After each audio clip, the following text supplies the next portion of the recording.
Please remain standing for the invocation.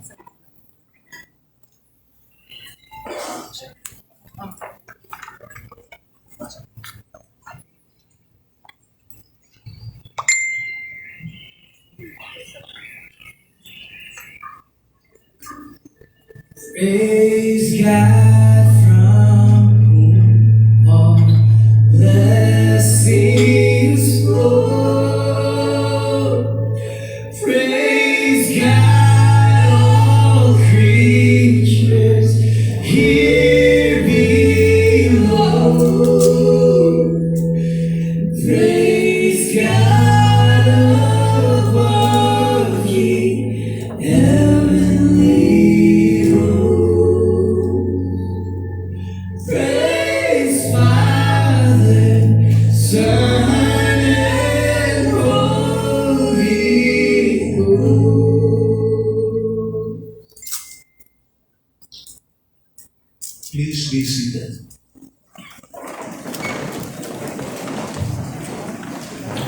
Ladies and gentlemen, good morning Bohol. Welcome to the special edition of Capitol Reports. Ang unang kapitulo sa Kapitolyo, ang sinugan sa atong pag-abante. The first 100 days of Governor Erico Aristotle C. Aumentado. And we are broadcast live over DYRD 1161 AM, DYTR 911 FM, and B92.7 FM. We are also live streamed on our official FB page, Provincial Government of Bohol, or PGPH FB page. Ladies and gentlemen, for an overview of Capitol Report Special Edition, please welcome the Vice Governor of Bohol, Honorable Dionisio Victor Balite.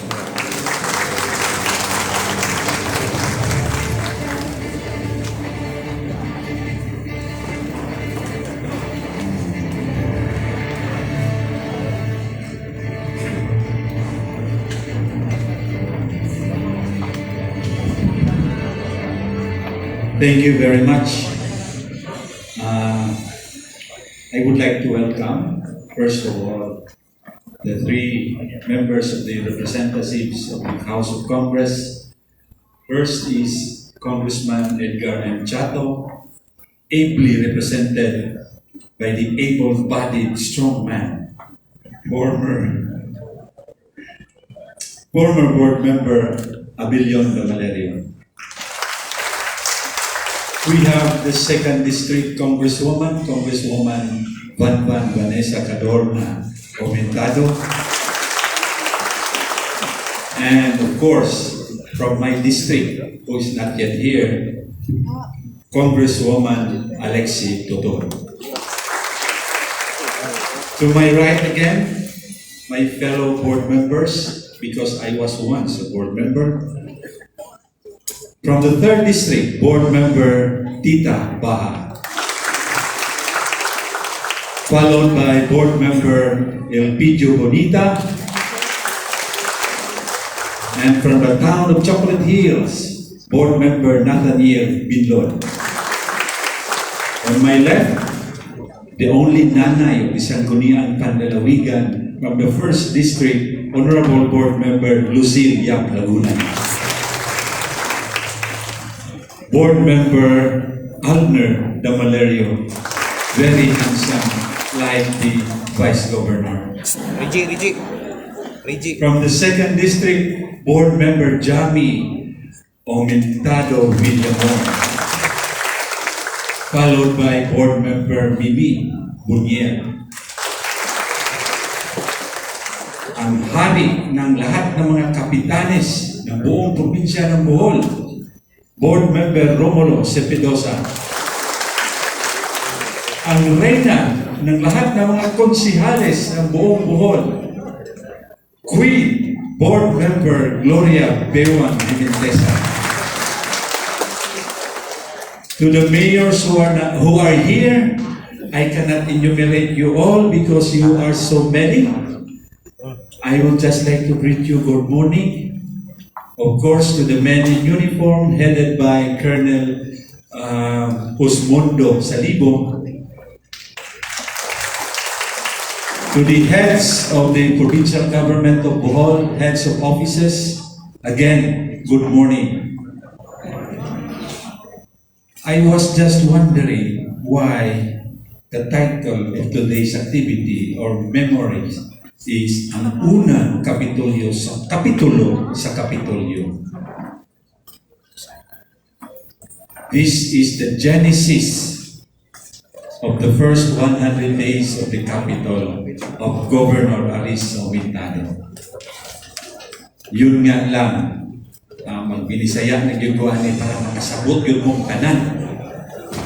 Nga na 100 days sa Genesis, pasukod sa Genesis, naglibong ko, ngano nasa Genesis palandaan, wag na may buhok ang atong gobernador. Kanusa ka gasugod pagtubo ang iyang buhok? Kung si ako, namuti na niya akong buhok pagsugod ug hapit na po kumaupaw. Unya na apatas first 100 days. Naglibog na din ko pag-ayo. Put pasabot tayo siguro nga kulang pa ang atong pagpangalagad sa atong pinalangga na Bohol. Ang tud siguro nga natakda na gyud tingali ang atong gobernador nga rin ako. Nakatakot in the sense nga sa kanunay moingon ko kay kabalo ko nga pinangga kayo sa atong gobernador ang atong probinsya, nga kanunay moingon ko ang mamatay ng dahil sa'yo. Mao nang nagkaupaw na yun in town siya. Sama sa kaupaw sa pagpangalaban sa naa sa iyang atbang ang mayor sa lungsod sa Dawis. Ingon ana di ay ang atong pagpanerbisyo. And hopefully, kung maurot na rin atong buhok, dili lang kay buhok ang atong kapasidadaan, apil na ang atong kinabuhi. This is how we serve without regrets. Kung unsa pa'y iatake sa mga tao kanato, as long as we did good, wa yun sila'y makita nato. Mao na nga, nakuha na yun nako unsay buot pasabot aning first 100 days. No, I have mentioned earlier the word Genesis. Kamo, taga Provincial Capital, kitang tanan nga nangalagad sa probinsya, wa ba mo kay balo? Do you know nothing? Wa mo kay balo? Nga kining atong gobernador, pariunon kaayo. Siguro si Congresswoman Banban na niwa kay balo nga magpari day unta siguro ni atong gobernador. Gahapon I was able to witness the resettlement of the Typhoon Odette. Typhoon Odette resettlement in San Carlos, Talibon. Grabe kaayo ang mensahe sa atong gobernador. Sige siyang ingon, angay ta magpasalamat sa kaitasan, angay nato siyang daigod, angay nato siyang iampo sa kanunay. Karon pa man ko kadungog ana nga pariunon gyud ang akong gobernador. Kunya, when I scanned over the pictures which was taken by my staff last night, nakita na mo dito ang podyum na iyang ditungtungan. No? Pareha ani, podyum sa may markani. Province of Bohol official seal. Ang podyum na akong nakita kagabi nga iyang ditungtungan, sign of the cross.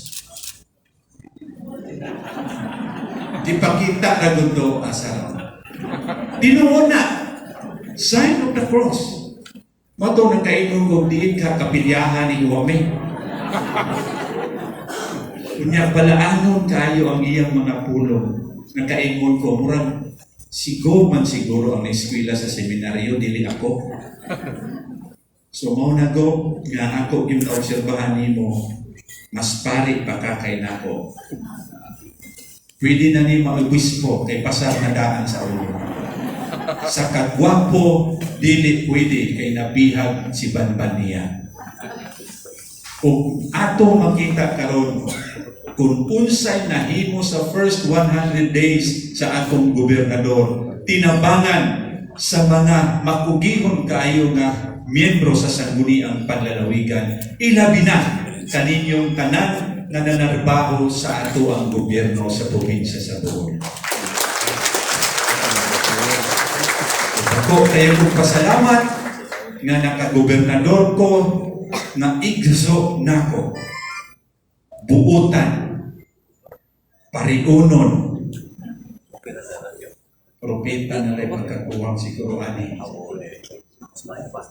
Basura ang tanang ipanguna-una niya ang mga proyekto matinoon para mamahimo na din siyang propeta. Kaninyong tanan, atong ipakita karon kung unsay nahimo sa atong gobernador sa primerong usa ka gatos kaadlaw sa iyang pagpangalagad sa ako nang ikasulti, nagtambayayong kang tanan aron matuman kini. Mayong buntag ug daghang salamat. Thank you very much, Vice Governor Balite. By the way, we have a very special request. We would like to request everyone to please have your phones on silent mode, please, so as not to disrupt the proceedings. Anyway, ladies and gentlemen, your attention on the screen as we present a video recap of the first 100 days accomplishments.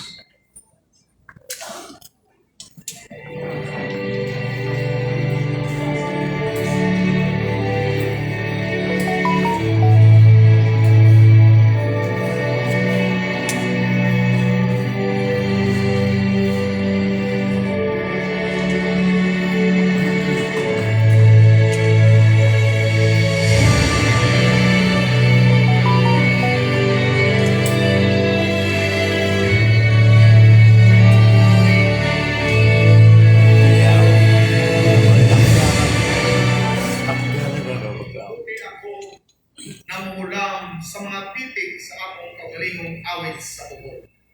Ako, si Erico Aristotle kabagong Aumentado, sa pinalangga kong lalawigan o katawan, manumpa ihalad ko lawas o kalag sa mutya kong Bohol. Abante Bohol! Dagan salamat kaniyong tanan.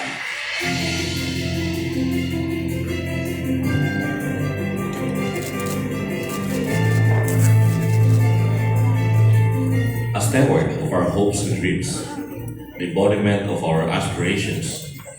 Governor Erico Aristotle Aumentado, this administration positions the province as a smart, resilient Bohol, advancing climate-smart agriculture and sustainable tourism.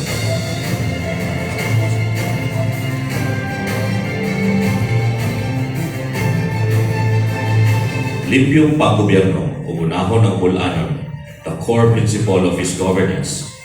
Anchored to his development agenda, Governor Aris Aumentado signed a series of executive orders to strengthen the focus areas of development para sa Abante Bohol.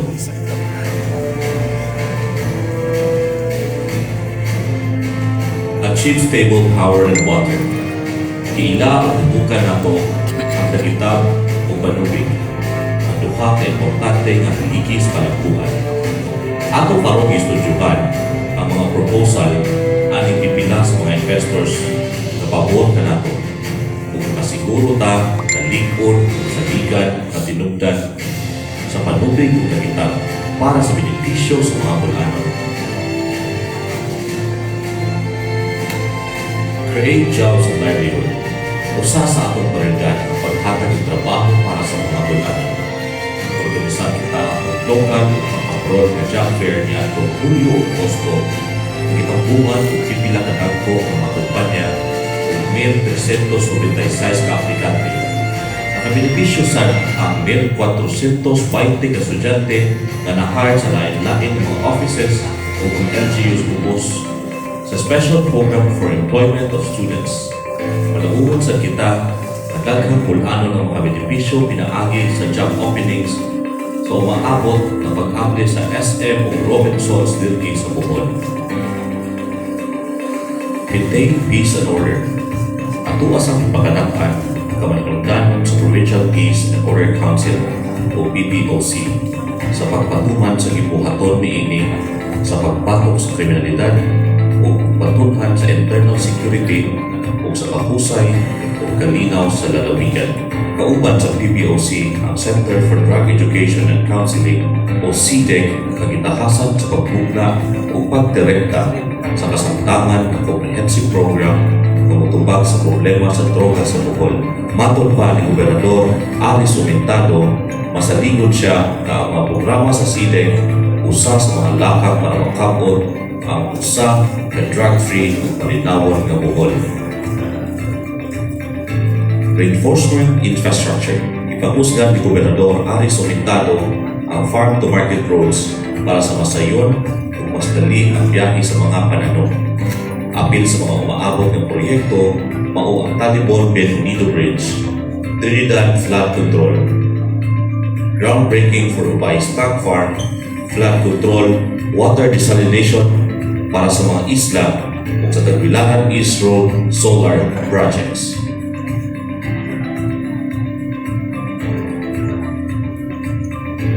Institute Good Governance. Isip usa sa mga lakang ni Gobernador Aumentado para mapuno o pabantayan ang masukwahi na kalihukan sa public office. Gimugna niya ang Office of Governance, Accountability, and Review o OGAR.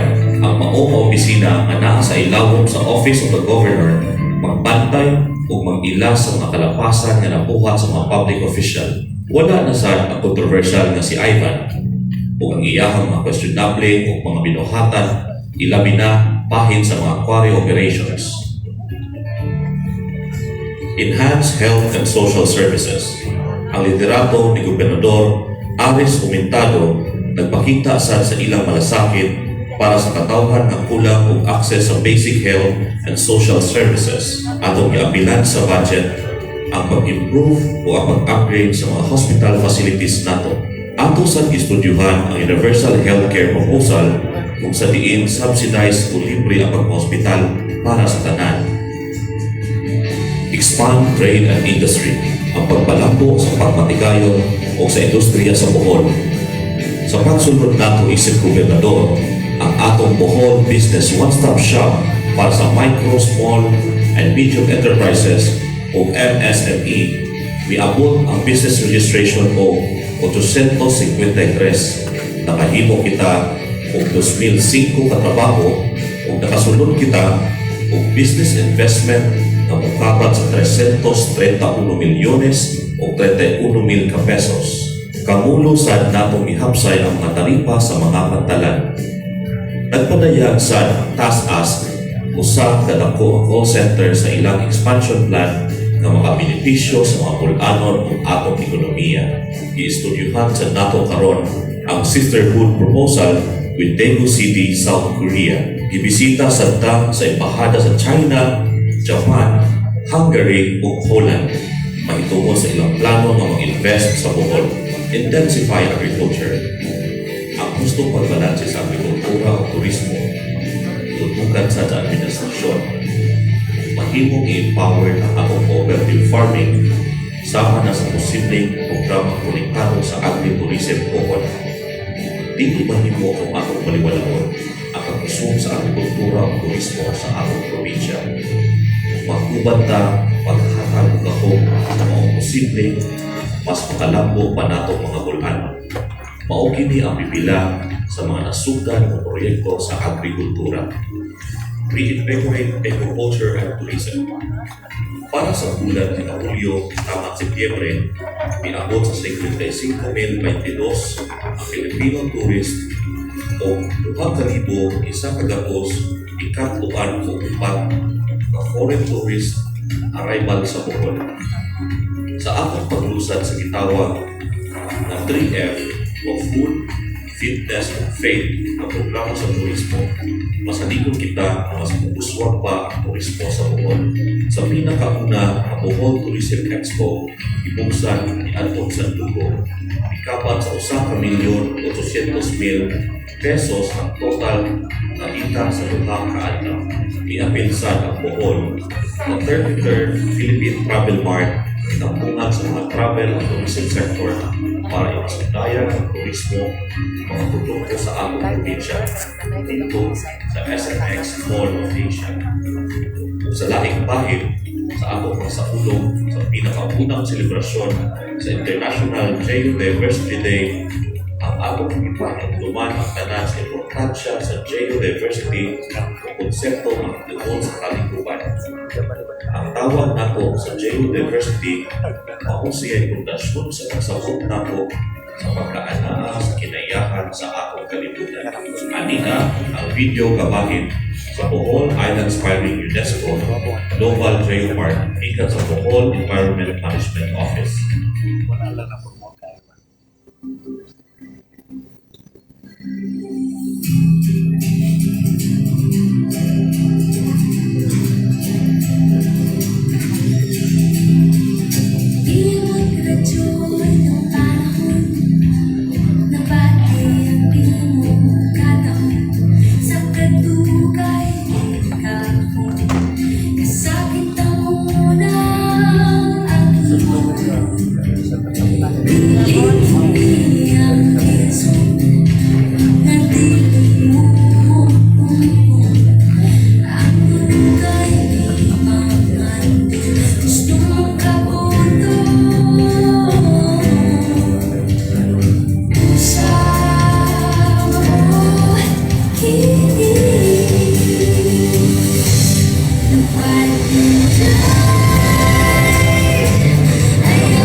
Or ang environment. Pahingusgan nato ang pagpananimod o pagkonserba sa atong kalikuan. Mangandam ta sa climate change na nagpulga sa tibuok kalibutan. Mahimo nato ni sustainable na mga plano sa nananglibot nato sa butang sa enerhiyang aspeto. Mas klaro, strikto ang mga sa pagdumala at pag-recycle sa basura. Uban sa atong mga kalibukan para sa atong kalibukan ang mga musunod. Invest in skills, sports, and education. Para sa pagmahal sa atong kabataan, ang edukasyon ang atong itutukan ng prioridad sa atong administrasyon. Hatagan nato kahug ang mga batanon agi sa paglampo sa scholarship program o pagpupusok sa arts, heritage, kultura o mga indigenous people na anaa sa Bohol. Hatagan sa nato prioridad ang pagpaugnan sa kusog para sa mga skill kusgan nga batanon nga bulanon. Paningkamutan nato na mas mapalingkod o mas daghan ang kabenepisyo ng estudyante sa atong Carlos P. Garcia Scholarship Grant o sa Special Program for Employment of Students o SPES. Nag-usad sa kita ang radio program na tingog sa kapatagunan for youth empowerment o madugong taga-adlaw Lunes at Biyernes sa KISS FM. Pidunar sa Meralco Foundation o mga solar panels, TV sets, laptops o printer dito sa eskwelahan sa isla sa Pandanon, Itape. Pandanon, lungsod sa Itape.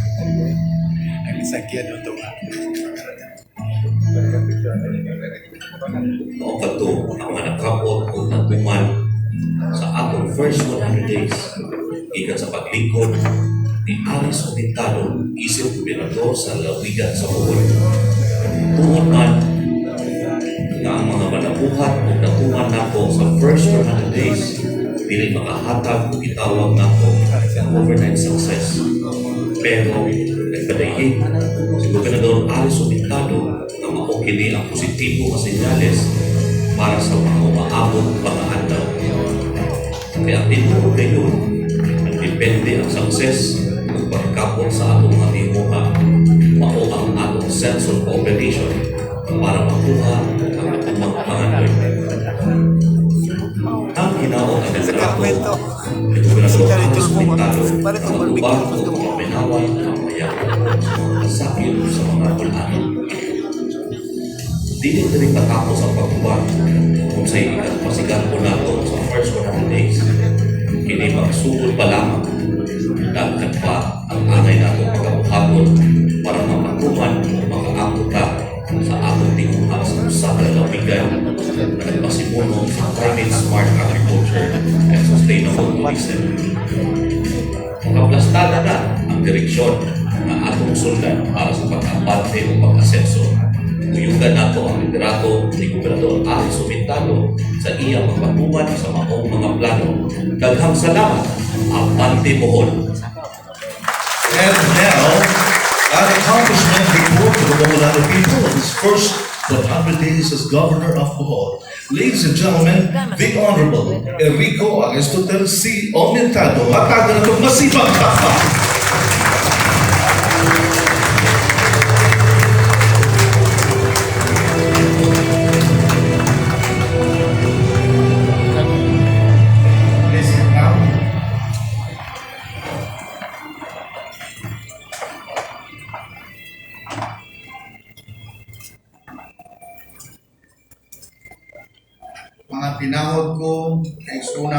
adlaw.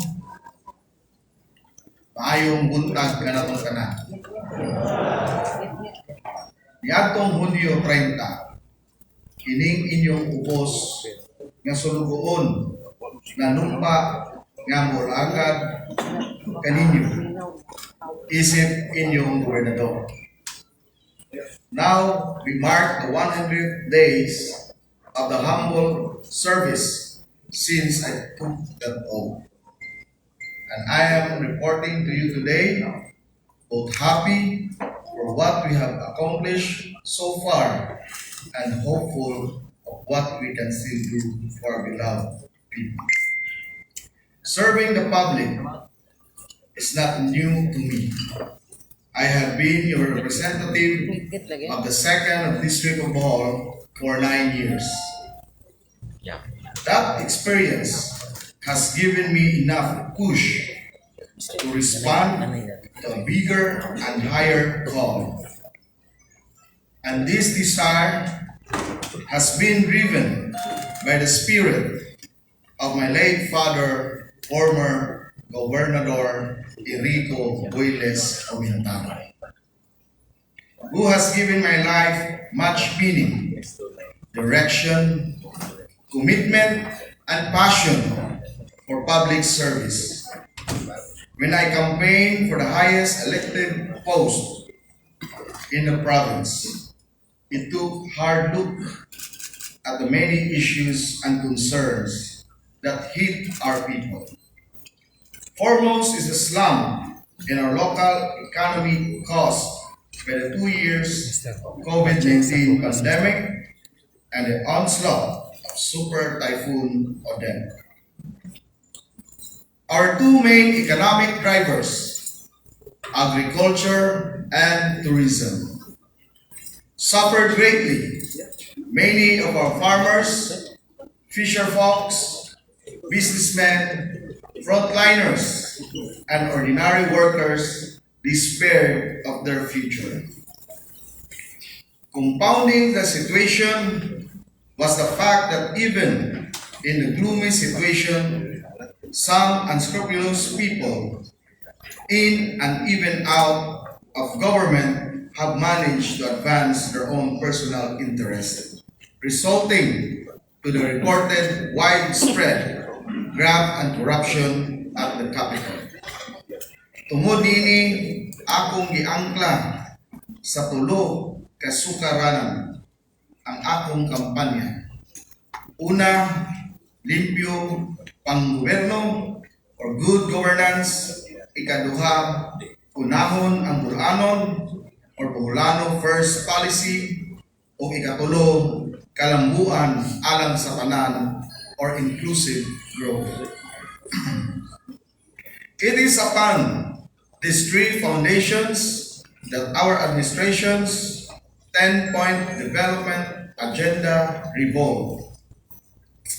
Job and livelihood, peace and order, infrastructure, governance reforms, health and social services, trade and industry, eco-cultural tourism, agriculture, education and heritage, and protection of the environment. The overwhelming mandate that you gave me during elections continues to be the strong driving force that moves me to action. To jumpstart our economic recovery, we triggered a stimulus by creating and mobilizing organizations whose mission is focused on reviving Bohol's economy under the new normal, and in identifying priority areas and incentive packages for investors. While we were still literally warming our seat, we hosted the Abante Bohol business dialogue right on the day we have taken our oath of office. And engage select foreign, national and local players in the business sector. This has resulted in many companies now wishing to locate in Bohol and invest resources to new markets and business ventures. The Aboitiz Group, Pure Gold, the Pangilinan Group, Mega World, and many others. This will augur well for jobs and income generation for our province. We will still have our hands full in fixing the extreme damage Super Typhoon Odette brought upon our people. Just yesterday, we went to Talibon, Ubay, President Carlos V. Garcia, and Lobo to break grounds for the 4 resettlement projects for 100 households per town that benefited from the 128 million Odette rehabilitation funds from the national government to build back Bohol.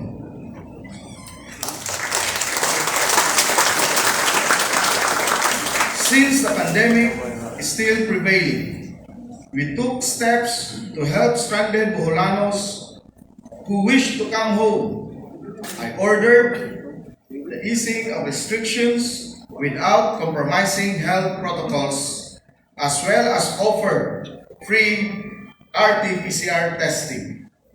I encourage our fellow Boholanos to get vaccinated. In fact, just last month, I had my own booster shot of the anti-COVID-19 vaccine. Last July, we were shaken to an alarming news. The African swine fever, or ASF, was already raging in some provinces near us. We have to immediately swing into action. We must prevent the animal disease from reaching our shores as it threatens our food security. I issued executive orders number 7 and 19, mandating the control of the ASF and other animal diseases, protecting our 5 billion swine and 1.9 billion poultry industries.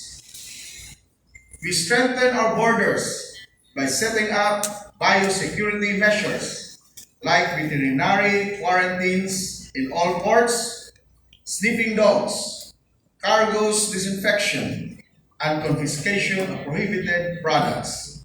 We are holding up, but we cannot let our guard down.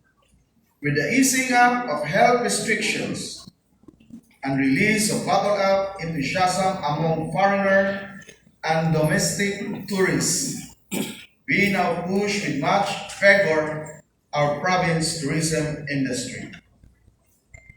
We have crafted new and smart strategy to propel what we started as booming industry prior to the pandemic. No, we cannot present Bohol with the same packaging 10, 20 years ago. We have to open new frontiers. We have to innovate, mindful that we have so many unique Boholano ingredients to present more attractive tourist offerings. We also fix the overprice of local tourism services and products through fair and equitable regulation.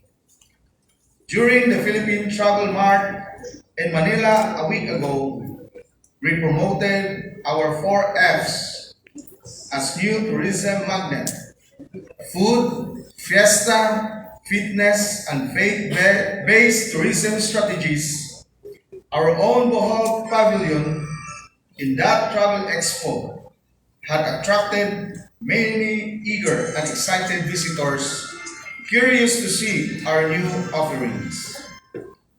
True to our campaign, promise to institute good governance, we took steps to rid the capital of unscrupulous people who have soiled the good reputation of Boholanos, the so-called Ivan, who victimized quarry operators, mining permittees, and sand and gravel dealers by collecting 30% kickback, have been removed from the equation.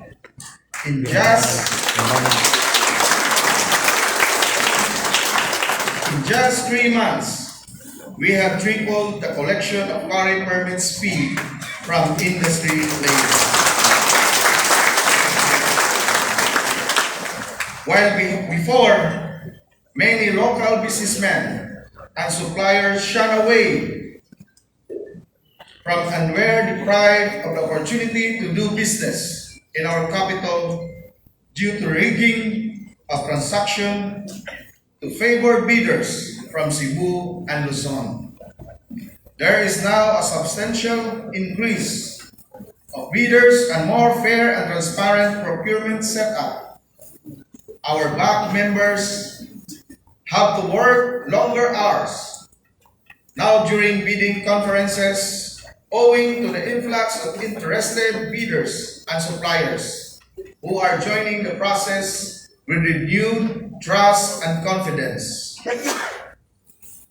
The dream of my late father to build the Cebu Bohol Friendship Bridge is now gaining traction as we receive several proponents who are eager to build it under the Public-Private Partnership Scheme or PPP.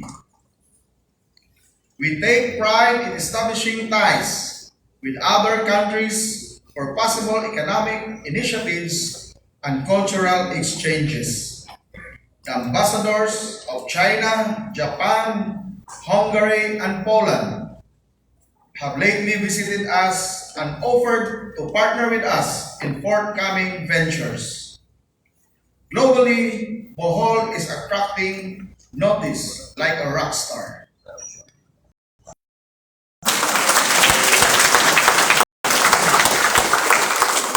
Our province has just been nominated for the UNESCO Global Geopark for its rare geologic monuments, biodiversity, rich cultural heritage, and tourism sites.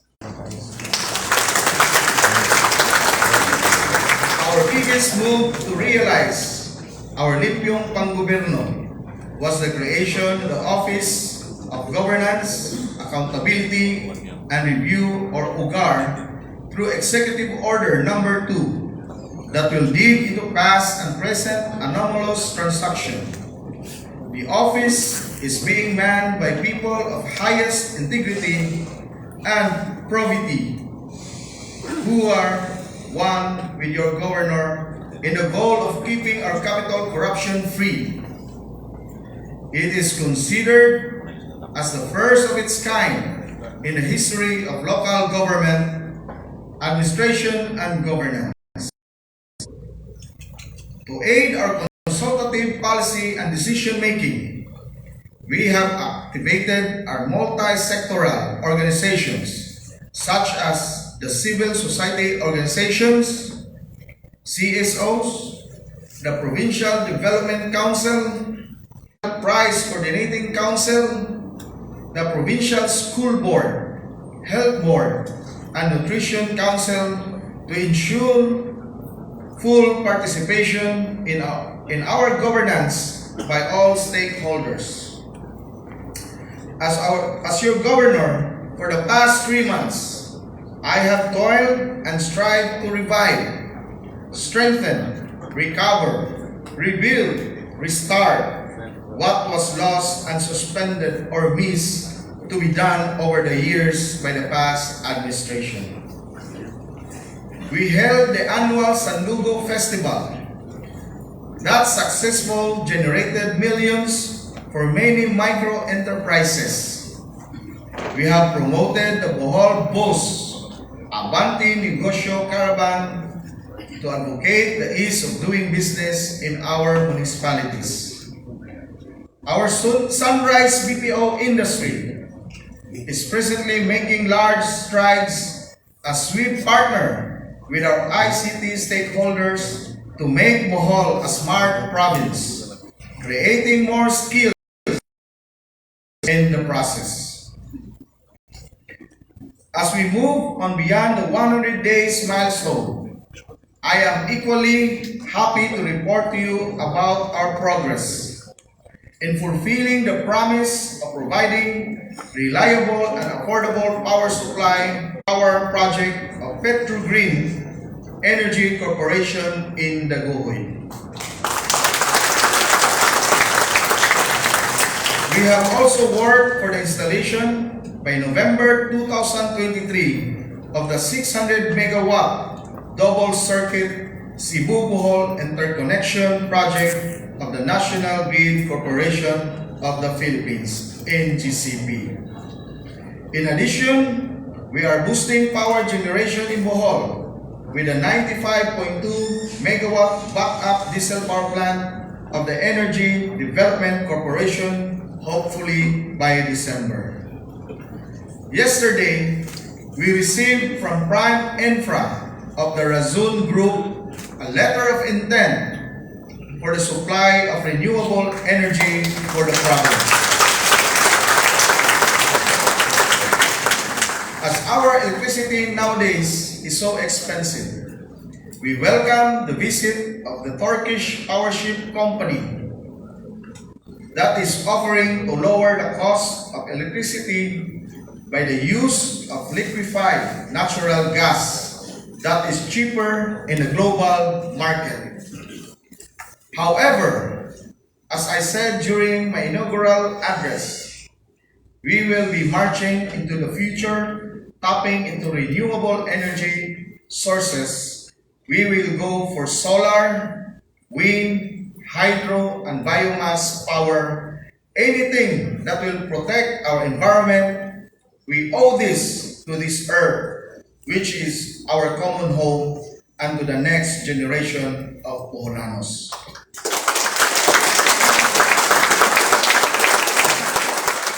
As for water supply, we are now working on the solar-powered water desalination projects funded under the PRDP to convert seawater to quality drinking water for the island barangays in Talibon, Binonido, and other municipalities. We are also continuing with our consultations and discussion with our LGUs on how we can partner in satisfying the water needs of our constituents. We are equally serious in our endeavor to bring down the price of basic commodities, especially fish. Just 2 days ago, Task Force ISLA applied the buyback scheme and people flocked at the old airport in Tagbilaran City to avail of cheaper fish. However, we are well on our way in developing a sustainable program to solve this particular problem that will involve empowering our marginal fisher folks and making them serious players in the industry. Dairy supply is assured through our Gatas Bulanon, now supplied provincial wine, province wine, in another cold storage facility for Carabao milk in Ubay. Our youth have something to look forward to because aside from providing CPG scholarship and summer jobs, we are promoting sports and creative development as we have plenty of potentials in these areas. We are aligning educational courses to match skills in the job market. Much remains to be done, but with your abiding faith, the present leadership coupled with God's help, I know we can do much more and much better in attaining our goal of becoming a smart, resilient province, advancing climate-smart agriculture and sustainable tourism. Daghang salamat, Abante Bohol!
now is our Provincial Administrator, Aster Caberta, for the closing remarks.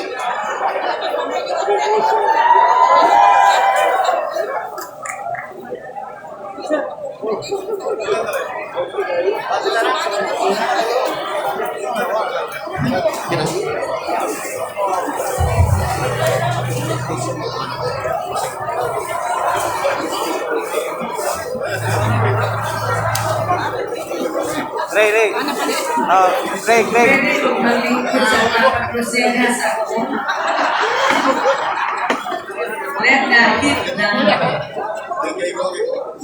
Okay. Governor Aris, komentado atong pagpagan. Ray.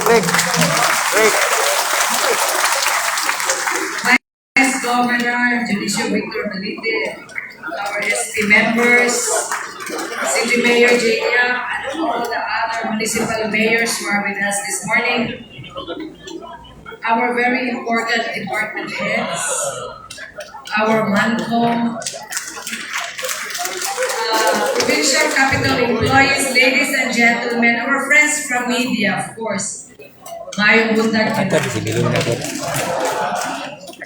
Earlier we heard the governor expressed the commendable execution of his first 100-day agenda of this administration. Together with our colleagues in the provincial government of Bohol, we worked hard towards our smooth progression and achieve more than what we aspired. This signifies a promising beginning, and so from here on, we further mark our recommitment to that commitment 100 days ago to do better and be more better. Excuse the grammar, but that's how I'd like to express it. As we continue this new system, we will redirect our efforts to close achievement gaps, craft better plans, and build a better Bohol for all. We will continue our spirited dialogue with partners, enablers, and the people of Bohol to craft better solutions and go beyond self-imposed limitations. And of course, no one arrives at a moment like this without the help and support of many great people. So we take this opportunity to extend our heartfelt gratitude to the workforce behind the provincial government of Bohol, who are the strength of this institution. To the chief executives of the different LGUs in Bohol at pagpapagan natin sa mayor ng Bohol. Naik mga mayor sa mayor ng mga shy, tindog, palihog, mga gwapo, and the chiefs of the national government agencies, and to the constituents of the province of Bohol. Thank you all for being here today to share this momentous event of the provincial capital and of course, our governor. Today, we will begin a new chapter and force a better path for our future. Our sincere thanks goes to, I shouldn't forget, to the Sangguniang Panlalawigan and to my beloved Vice Governor. Atong pagpakan agad as to the leadership of our Vice Governor for all unending support. I should not miss to extend our profound gratitude, my personal profound gratitude to the Management Executive Board, to the MEB. Atong pagpakan, dali yung magtinulog, atong MEB,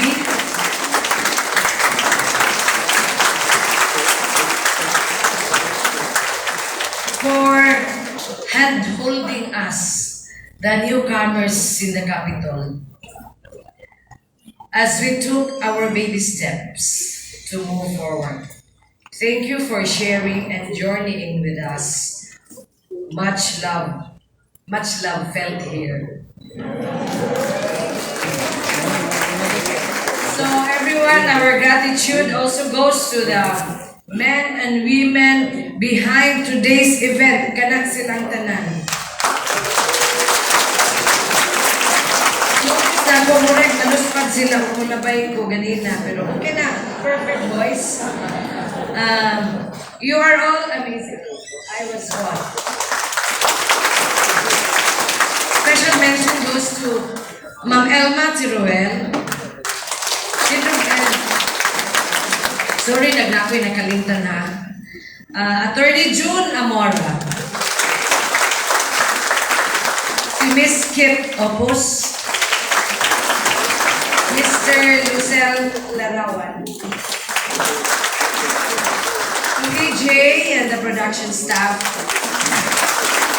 Caroline, Mr. Rick Obedencio, and to the rest who really helped to make this event a success. Daghang kayong salamat. Abanti Bohol. Okay, daghang salamat sa Maydala. And now we will have the photo op with our governor. Can we request the